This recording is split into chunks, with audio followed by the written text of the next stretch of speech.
수가성 여인이 지난주에 이어서 계속 오늘도 이렇게 쭉 진행이 되는 것입니다. 그래서 우리 가운데 계속해서 무슨 이야기를 하는 거냐면, 어떤 인생이라고 할지라도 그 인생이 죄가 많고 그 인생이 막장이고 그 인생이 소망도 하나 없는 그런 인생이라고 할지라도 예수님만 만날 수 있다면, 예수님만 그 인생에 찾아가신다면 어떻게 된다는 거예요? 그 인생은 반드시 구원된다. 아멘. 또한 그 인생은 반드시 회복이 되어진다. 아멘. 수가성 여인이 그런 인생이에요. 스스로 절대 일어나지 못하는 인생. 누구도 도와주고 싶지도 않은 인생. 그런 인생이었다는 거예요. 그런데 그 인생 가운데 예수님이 뽕 하고 찾아오시는 겁니다. 이제 수가성 여인에게 어떤 변화가 나타나기 시작해요? 예수님을 만난 자들에게는 가장 먼저, 여러분 잊지 마세요, 천국과 구원이 약속된다. 아멘. 이것이 예수님을 만난 자들의 가장 큰 증거입니다. 예수님을 만나면 천국이 약속되는 거예요. 나의 구원이 확증되는 거예요. 또한 예수님을 만난 자들에게는 평생을 괴롭히던 우울과 마음의 상처들이 회복되고 치유되는 것입니다. 여러분, 마음에 상처가 없는 사람은 아무도 없어요. 마음속에 어떤 계기나 어떤 사건 때문에 우울하지 않은 사람은 아무도 없어요. 목사님도 그런 게 있어요. 그러나 여자는 예수님을 만나자마자 그 우울과 상처들이 치유되고 회복되는 것입니다. 기쁨이 넘쳐요. 소망이 넘쳐요. 인생의 목적이 아주 뚜렷해지고 그 목적을 향해서 달려갈 수 있는 힘이 생기기 시작합니다. 여러분, 솔직히 말해서 이 여자 달라진 거 있어요? 없어요? 달라진 거 하나도 없어요. 아직도 사마리아 사람이에요, 이 여자. 아직도 6번째 남자랑 살고 있는 중이에요. 여러분, 세상적 기준으로 봤을 때 아직 기뻐하고 즐거워할 타이밍이 아니라는 것입니다. 모든 것이 그대로예요. 근데 어떻게 기뻐합니까? 예수님을 만나니 기쁨이 터지는 거예요. 여러분, 썩은 호수, 너무 썩어서 냄새나는 호수 본 적 있죠? 상상해봐요. 물이 이쪽에서 흘러들어오지 않는 고인 썩은 호수예요. 그 썩은 냄새나는 호수가 다시 생명으로 가득한 호수가 되려면 어떻게 해야 돼요? 방법이 없어. 호수 밑바닥에서 지하수가 팡 하고 터져야 돼요. 그 지하수가 팡 하고 터지면 그 솟아나는 물은 썩은 물들을 밀어내기 시작할 것입니다. 그 지하수가 썩은 물을 다 밀어내기 시작하면, 찌꺼기들을 다 밀어내기 시작하면 그 호수는 다시 생명의 호수가 되는 거예요.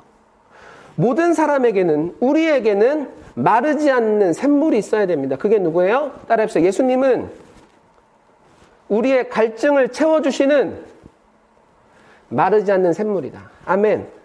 예수님을 만나면 구원되고, 예수님을 만나면 회복되고, 예수님을 만나면 치유되는 거예요. 아멘. 믿음이 있을지어다.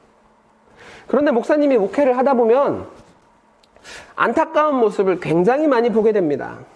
여러분, 오랜 시간 교회를 다녀도, 오랜 시간 예수님을 믿어도 이런 수가성 여인과 같은 회복의 역사들이 나타나는 사람들이 많지 않다는 거예요. 목사님이 목회를 하면서 그런 모습을 너무 많이 봐요. 교회 10년을 다녀도 그 사람은 우울한 거야. 교회 20년을 다녀도 그 사람은 여전히 분노와 질투로 자기를 주체를 못하는 거야. 예수님을 믿는다, 내가 예수님 믿는다 이렇게 말은 하지만 마음의 상처가 너무 커서 어떤 현상만 보면, 어떤 사건만 보면 정상적인 신앙이 반응하지를 못하는 거예요. 말씀이 반응해야 그 마음이, 그 인생이 하나님 것으로 가꾸어 갈 거 아니야.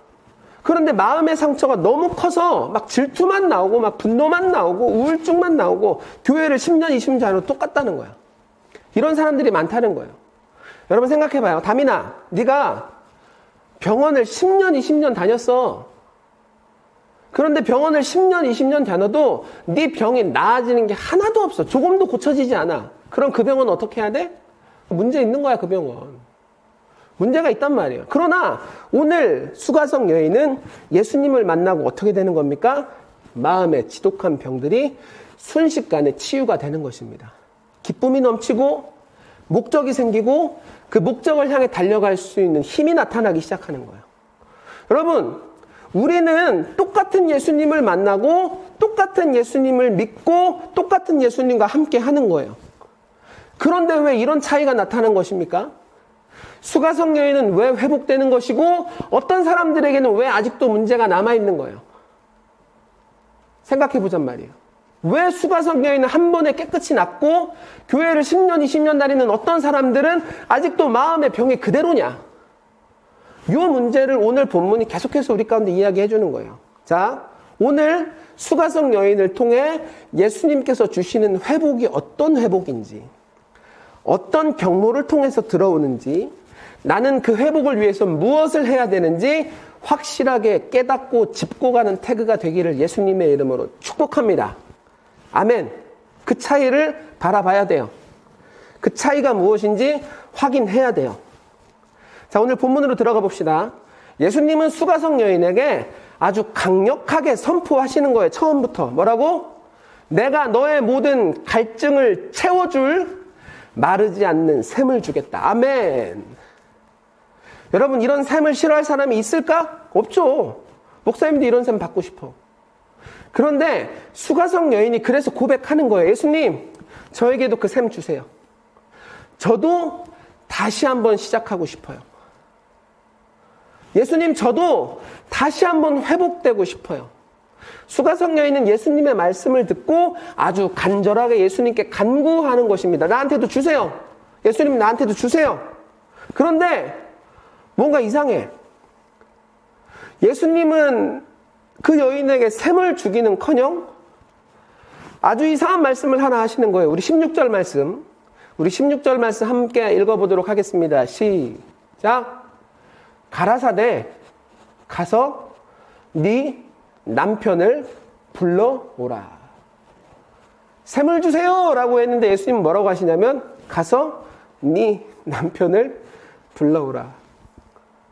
여러분, 갑분싸 알죠? 갑자기 분위기 싸해지는 거. 지금 이 순간이 갑분싸가 된 거야. 여러분, 사람들마다 서로 절대 하지 말아야 될 이야기가 있어요, 없어요? 있어요. 누군가한테는 그 이야기를 절대 하면 안 돼. 왜? 그거 무시하면 결국 그 사람이랑 절교할 수밖에 없거든. 여러분, 수가성 여인에게 있어서 가장 무섭고 가장 싫고 가장 상처되는 말이 뭔지 알아요? 남편에 대한 이야기야. 그런데 오늘 예수님은 그 가장 아픈 상처를 푹푹푹 찔러대시는 거예요. 가서 네 남편을 불러오라. 푹푹푹푹. 여러분, 보통 사람이라면 이렇게 자신의 죄가 드러나고 자신의 죄가 공격받으면 움츠러들어서 숨거나 굉장히 날카로워지는 것이 일반적인 모습입니다. 이런 미친 인간을 만나. 야, 네가 뭔데 내 인생을 평가해? 넌 잘났어? 보통 사람들은 자신의 죄가 공격당하면 이런 반응을 보이는 게 당연해요. 근데 여러분 봐봐요. 수가성 여인이 예수님 곁을 떠납니까? 아니에요. 끝까지 예수님 곁에 붙어 있는 거예요. 끝까지 예수님 앞에 서 있는 거예요. 이것은 끝까지 예수님 앞에 매달리고 있다는 거예요. 왜 이렇게 하고 있습니까? 예수님께서 말씀하셨잖아. 주겠다고. 무엇을? 마르지 않는 샘을 너한테 주겠다. 아멘. 여러분, 예수님의 말씀이 확실하게 들어온 사람은 흔들리지 않습니다. 내가 그 말씀이 이해가 되지 않아도, 내 상식선에서 그 말씀이 나한테 받아들여지지 않아도, 그 말씀이 어쩌면 내 감정을 동요시키고 나를 막 어렵게 만들어도 하나님의 말씀이 확실하게 들어온 사람들은 절대 그 말씀 앞에서 흔들리지 않는 거예요. 아멘. 아멘. 여러분 봐봐요. 오늘 본문은 세상과 예수님의 가장 큰 차이점 하나를 우리한테 확 보여주는 거예요. 그게 뭐냐면 따라해 볼래요? 죄를 다루는 방식. 아멘. 오늘 본문은 세상과 예수님의 죄를 다루는 방식의 차이점을 우리 가운데 너무나도 잘 보여줘요. 여러분, 세상은 우리 가운데 죄에 대해서 뭐라고 이야기합니까? 숨기라는 거예요. 숨기라. 숨겨라. 그거 드러나면 큰일 난다. 그거 드러나면 큰일 난다. 은총아, 듣고 있지? 너가 사람들 모르게 매일매일 은밀하게 짓고 있는 죄가 이 줌을 통해서 모든 사람들 앞에서 바다당 하고서 나타났어. 견딜 수 있을까? 이 16명 앞에서 드러나도 견디지 못하는 거야. 그걸 누가 감당해? 목사님도 감당 못해요. 그렇기 때문에 세상은 죄를 숨기라고 말하는 거야. 세상이 해줄 수 있는 것도 없고 어차피 나도 감당 못해. 이것이 세상이 말하는 죄를 다루는 방식이에요. 그런데 예수님은 세상과 전혀 다른 방식으로 죄를 다루신다. 아멘. 예수님은 그 사람을 찾아가서 그 사람의 죄가 무엇인지 말씀하시는 거예요. 조목조목. 가서 네 남편을 불러오라. 그리고 예수님은 그 사람한테 가서 그 사람의 깊이 내재되어 있는 모든 죄까지 끄집어내시는 거예요. 보고 싶어 하시는 거예요. 예수님께서 어떻게 하셨는지 오늘 본문을 잘 봐요. 예수님께서 우리 죄를 이렇게까지 하시는 이유가 뭘까요? 예수님은 하실 수 있으니까. 아멘. 예수님은 하실 수 있으니까. 아멘. 예수님은 무엇을 하실 수 있어? 나의 모든 죄와 나의 죄의 모든 문제에 대해서 예수님은 처리하고 해결하실 수 있는 능력을 갖고 계시다. 아멘. 아멘. 로마서 8장 2절 말씀을 한번 읽어보도록 하겠습니다. 로마서 8장 2절 함께 읽겠습니다. 시작. 이는 그리스도 예수 안에 있는 생명의 성령의 법이 죄와 사망의 법에서 너를 해방하였습니다. 아멘. 예수 그리스도 안에는 무엇이 있대요? 생명과 성령의 법이 죄와 사망의 법에서 우리를 해방시켜 주시는 거예요. 아멘. 여러분, 예수님은 세상과 전혀 다른 방식으로 우리의 죄를 다뤄요. 어떻게 다루시는 거예요? 회복시키신다. 아멘. 그 억눌림에서 해방시켜 주신다. 아멘. 그 수치함에서 자유케 하신다. 아멘. 이것이 예수님이 죄를 다루는 방식이라는 거예요. 그렇기 때문에 오늘 목사님은 여러분 가운데 한 가지 도전을 합니다. 그것이 무엇이냐면, 여러분, 우리는 예수님께 나의 죄를 보여드리고 올려드리는 태도를 연습하고 노력해야 되는 거예요. 여러분 잘 들어요. 예수님께 내 죄가 가면 회복된다. 믿으라. 아멘. 예수님께 내 죄가 가면 치유된다. 믿으라. 아멘. 근데 여러분, 예수님 앞에 내 죄를 올려드리는 거, 까발려드리는 거, 예수님 나의 죄입니다 이렇게 가져가는 거, 여러분 쉬워요? 어려워요? 이거 쉽다고 이야기하는 사람 미안해요. 그 사람 회개 안 해본 거야. 어마어마하게 어려워요. 내 죄를 주님께 올려드린다? 그거 쉽게 할 수 있는 사람이 어디 있어? 인간은 자기가 어떤 죄를 짓고 있는지도 몰라요. 죄를 올려드리는 건 너무나도 어렵단 말이에요. 그렇기 때문에 우리 안에서는 회개하는 태도가, 주님 앞에 나의 죄를 보여드리는 태도가, 주님 앞에 나의 죄를 올려드리는 태도가 연습되어야 되고 노력되어야 돼요. 주님 앞에서 나의 죄를 조금씩 차근차근 보여드리는 것, 올려드리는 것, 나타내는 것, 이것을 뭐라고 하냐면 회개라고 부르는 것입니다. 나는 여러분이 회개하는 그리스도인이 되기를 예수님의 이름으로 축복합니다. 나는 여러분이 회개하는 하나님의 자녀가 되기를 예수님의 이름으로 축복합니다. 이 말은 무슨 말이에요? 회개 안 하는 그리스도인이 있다 없다? 있다!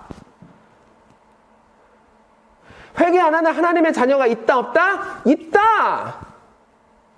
그러니 교회를 10년, 20년 다녀도 마음의 상처가 막 주체를 못하는 거야. 교회를 10년, 20년 다녀도 마음의 상처로 인해서 어떤 사건, 어떤 말이 팍 들어오면 자기 신앙이 그 마음을 지키질 못하는 거예요. 회개는 물론 어렵습니다. 회개하는 거 쉽지 않아요. 하나님, 이것이 나의 죄예요 가지고 가는 거 상당히 힘들어요.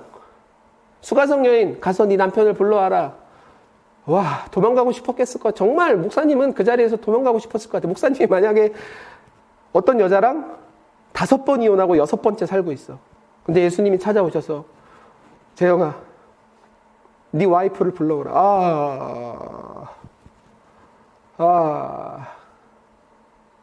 예수님께 회개하는 것은 굉장히 어렵습니다. 그러나 여러분, 차근차근 하나하나 예수님께 회개하기 시작하면 회복과 치유의 역사가 내 가운데 쌓이기 시작하는 거예요.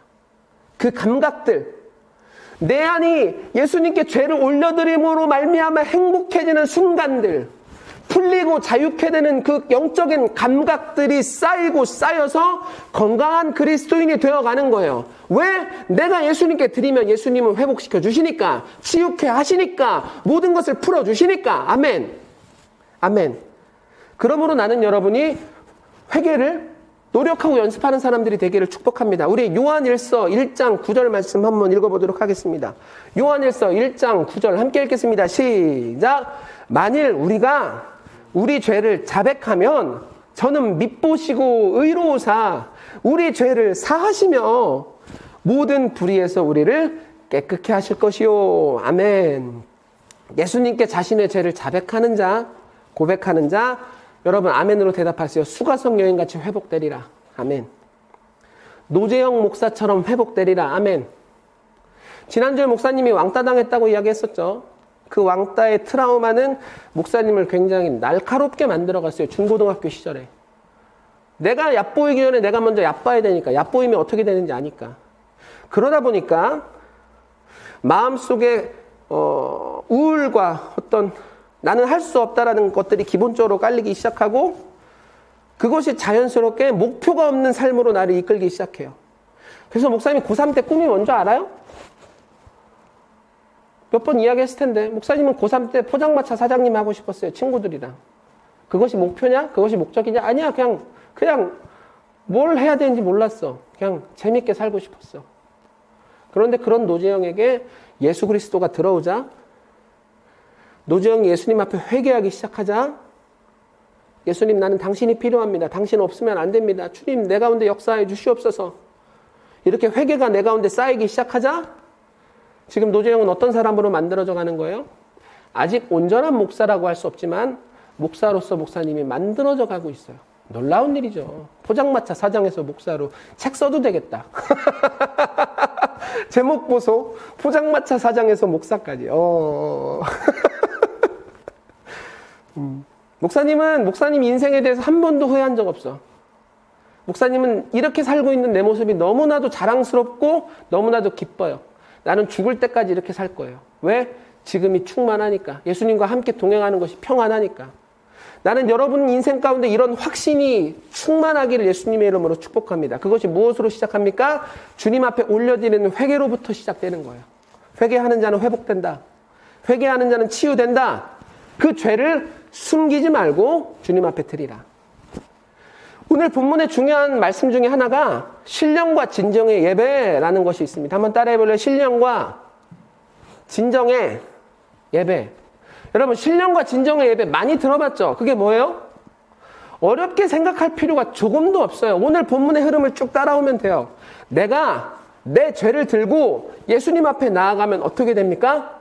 예수님이 나의 모든 죄를 해결해 주신다. 아멘. 예수님께서 나의 모든 죄를 해결해 주시면 어떻게 되기 시작한다? 내 영혼은 죄가 완벽하게 예수님 앞에 해결된 내 영혼은 하나님과 온전한 만남을 누리기 시작하는 거예요. 죄가 있을 땐 하나님의 그 죄로 말미암아 몇 가지가 튕겨나가요. 그런데 예수님 앞에서 모든 죄가 해결된 나는 주님 앞에서 아무런 방해 없이 아무런 죄에 걸림 없이 온전히 하나님과의 만남이 시작되는 거예요. 아무런 방해 없이 아무런 죄에 꺼리낌 없이 온전한 하나님과의 예배가 시작되는 거예요. 회개로부터 시작되는 예배, 그것을 신령과 진정의 예배라고 부르는 것입니다. 신령과 진정의 예배를 통해 하나님의 축복이 막힘없이 쏟아진다. 아멘. 신령과 진정의 예배를 통해 마치 살결에 하나님이 느껴지는 것처럼. 여러분 그런 거 느껴봤어? 목사님 많이 느껴. 정말 요즘 살면서 너무 많이 느껴. 이 살결에 하나님의 어떤 숨결이 느껴지는 것처럼 하나님이 나와 함께 하시고 나를 지키시고 보호하신다라는 것들이 느껴지고 체감되고 그런 인생으로 변화되기 시작한다는 것. 그것이 무엇으로 시작된다? 회개를 통한 신령과 진정의 예배. 예배에서 중요한 건 장소가 아니에요. 잘못 알아듣지 말지어다. 어느 교회를 가도 좋다 이런 얘기가 아니라 장소가 중요하지만 장소보다 더 중요한 게 있다는 거예요. 시간도 중요하지만 시간보다 더 중요한 게 있다는 거예요. 그것이 뭐? 내가 오늘 이 예배 가운데 나의 죄를 주님께 가지고 가는가? 그런 노력과 연습이 이 예배 가운데 있는가? 아니면 여전히 숨기고 있는가? 회개는 특권입니다. 회개는 필수예요. 선택이 아니에요. 오늘 그 회개를 연습하고 노력하고 선생님이랑 체계적인 것이 무엇인지, 선생님은 어떤 것을 노력하고 어떤 것을 했는지 들어보고, 여러분은 주님 앞에서 신령과 진정의 예배가 나타나기 위해 무엇을 연습하고 무엇을 노력해야 되는지 이제부터 반별로 흩어져서 스타트. 자, 이제 목사님이 잠깐 기도하고 각 반별로 짧게 한 명씩 나눠보도록 하겠습니다. 목사님 기도할게요. 하나님, 오늘 회개에 대한 말씀을 주셨습니다. 주님, 회개하는 우리 태그 아이들에게 역사하여 주시옵소서. 부끄러운 것들을 세상 앞에서 밝혀지는 것이 아니라 예수님 앞에 올리고 예수님 앞에 드리는 우리가 될 수 있도록 하나님 역사하여 주시옵소서. 예수님이 회복시켜 주시리라. 예수님이 깨끗게 하시리라. 예수님의 이름으로 기도했습니다. 아멘.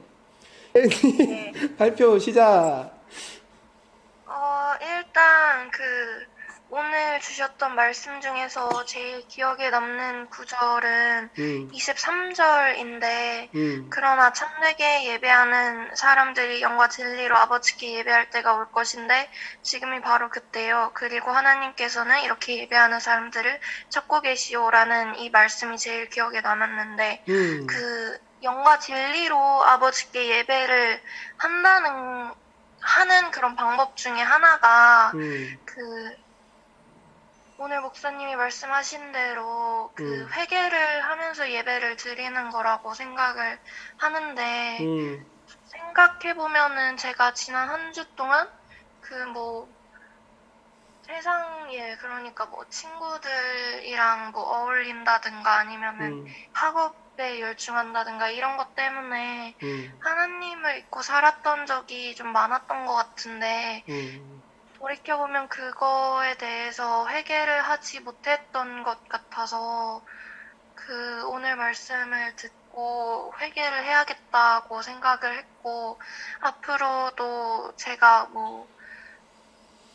잘못하는 경우가 되게 많을 텐데 이제 그런 것에 대해서 그냥 가볍게 생각하고 그냥 회개 안 하고 그냥 넘겨버리지 말고 돌이켜서 회개를 하고 이제 하나님께 나아가는 삶을 살고 싶습니다. 너무나도 좋은 적용이에요. 여러분, 이게 정말 중요한 얘기를 했는데 그냥 살면 회개 안 해도 되네. 회개 안 해도 달라지는 것도 없고 회개 안 해도 특별히 불편한 것도 없고 회개 안 해도 찬양할 때 눈물 나고 회개 안 해도 예배할 때 말씀이 은혜가 되네. 그렇게 중요하지 않은가 보나 이렇게 생각하는 경우가 굉장히 많아요. 가장 무서운 문제지. 가장 무서운 문제예요. 여기서 우리가 깨야 돼요. 주님 앞에서 우리가 회복될 수 있는 방법은 내 죄를 주님 앞에 드리는 것 하나, 그거 말고 없어요.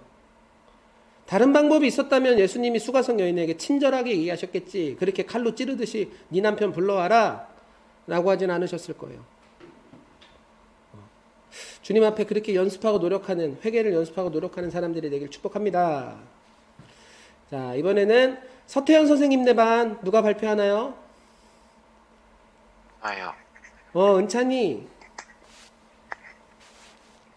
저는 25절이랑 26절이 되게 이 구절에 약간 와닿았던 부분인데 여기서는 이제 그리스도가 불리는 메시아가 오실 것이라는 사실을 알고 있습니다.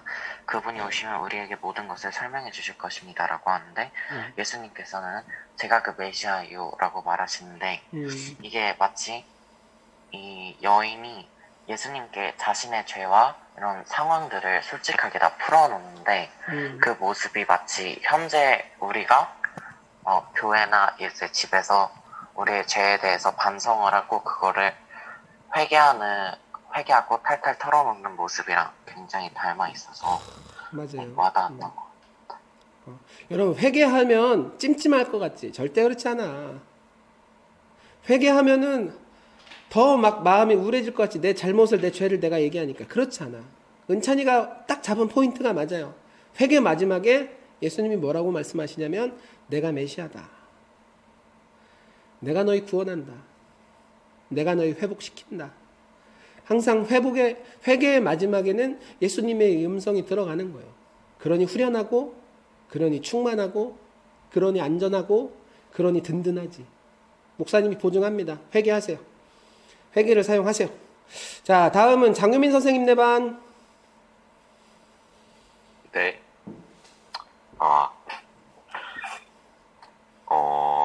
저는 좀 이번 말씀을 듣고 되게 많은 것을 느낀 것 같습니다.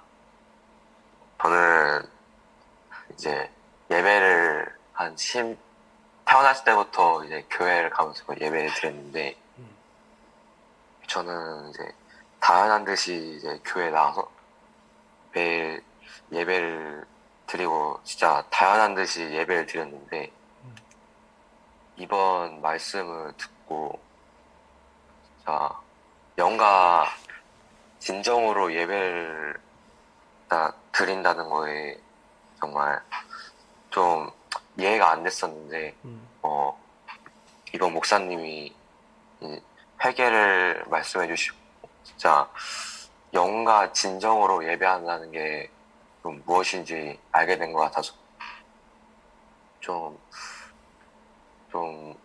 오늘 많은 것을 좀 알게 된 것 같고요. 그리고 이제 목사님이 저한테 감추고 싶은 것을 막 무슨 회개를 한다고 했는데, 제가 뭐 모르고 알고 지은 죄가 되게 많은데 평소처럼 당연한 듯이 이제 회개를 하고 그러고 끝내려고 하는 것 같았는데, 이번 말씀을 듣고 제가 진짜 진심으로 회개를 하는 게 맞나 좀 되돌아보는 시간이 된 것 같습니다. 참 의미가 깊네요. 여러분도 교회를 태어날 때부터 다녔으면 벌써 교회를 10년, 20년 다닌 거야. 이 말이 10년, 20년이지. 세상에서 10년, 20년 공부하면 전문가 되는 거야, 이거. 그런데 영적인 것은 세상적인 것과 달라요. 뭐 짬 차면 당연히 되고 그런 게 전혀 없어. 내가 주님 앞에 회개를 시작해야 그것이 사실 신앙 연수에 포함이 되는 것 같아. 뭐 10년 말씀 그냥 들었다고 아는 건 많아지겠지. 그러나 예수님과의 진짜 의미 있는 만남들이 몇 번이나 있었을까는 우리가 고민을 해봐야 돼. 자, 다음은 이제 우리 김간민 선생님 내 반 발표. 네, 저는 오늘 목사님께서 말씀하실 때, 예수님 수가성 여인한테, 너의 남편이 어디냐고 물어볼 때가 되게 인상이 깊었어요. 왜냐면, 예수님께서 그거를 말씀하실 때, 뭐랄까, 저는 좀 회개를 예수님께서 그 여인한테 자극하는 그런 모습으로 처음에는 알아들었거든요. 목사님께서 그 뒤에서 회개의 중요성을 말씀하셨잖아요. 회개를 안 해도 똑같긴 하지만 내 마음속에 죄를 털어놓을 수 있다고. 근데 그런 말씀을 들으면서 제가 회개의 필요성에 대해 다시 한번 느꼈어요. 이게 진짜 맞아. 세상과 하나님은 한 끗 차이야. 뭐? 해결하시느냐 해결 못하느냐. 해결 못하는데 위로해준다고 찌르는 건 뒤집어 놓는 것밖에 안 돼요. 그런데 예수님께서 찌르셔? 아프지. 세상도 찔러? 아파. 그런데 차이가 아주 극명한데 하나님은 치유하신다. 내가 메시아다 말씀하신다. 자, 오늘 참 의미 있는 말씀이 여러분 가운데 들어가고 실제로 운행된 것 같아서 하나님께 너무나 기쁩니다. 우리 이 마음을 갖고 잠깐만 기도하는 시간 갖도록 할게요. 하나님, 오늘 제가 회개에 대한 포인트를 딱 잡았습니다.